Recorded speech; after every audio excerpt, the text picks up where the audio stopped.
Hi there folks, it's UFO Bob. Today we're going to make a tangy beef stew, Instant Pot style.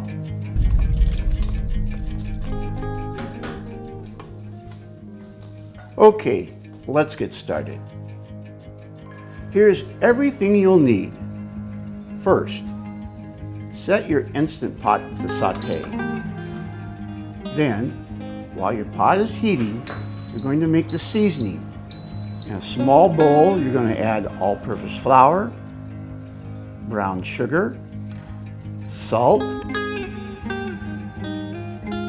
pepper, and garlic powder. Then mix it all together. Now sprinkle the seasoning onto the beef and mix until fully coated. Next, pour a small amount of oil, 3 or 4 tablespoons, into the pot.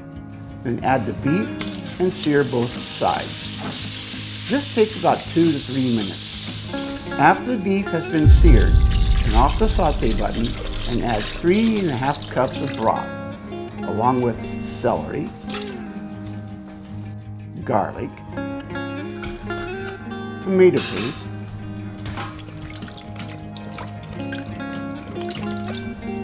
onions,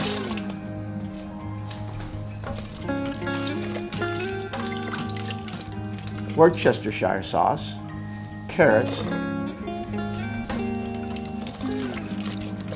and finally the potatoes, stirring as you do.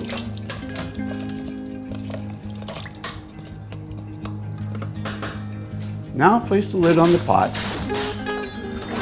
and set the quick release safety valve.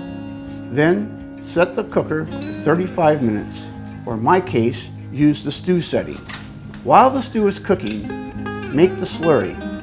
In a cup, add balsamic vinegar, tomato paste, cornstarch, Worcestershire sauce, and honey. Then thoroughly mix. When the cooking is complete, the pot's alert will sound. At this time, carefully release the safety valve. Then remove the lid from the pot and add the slurry, stirring for 2 or 3 minutes as you do. Once it's thickened, your stew is ready to serve. Well, there you have it. A meal fit for family and friends. I hope you enjoyed this video, and if you did, would you consider leaving me a comment or perhaps a thumbs up? Even, hey, subscribe, hit that bell notification. And until next time, this is UFO Bob, out.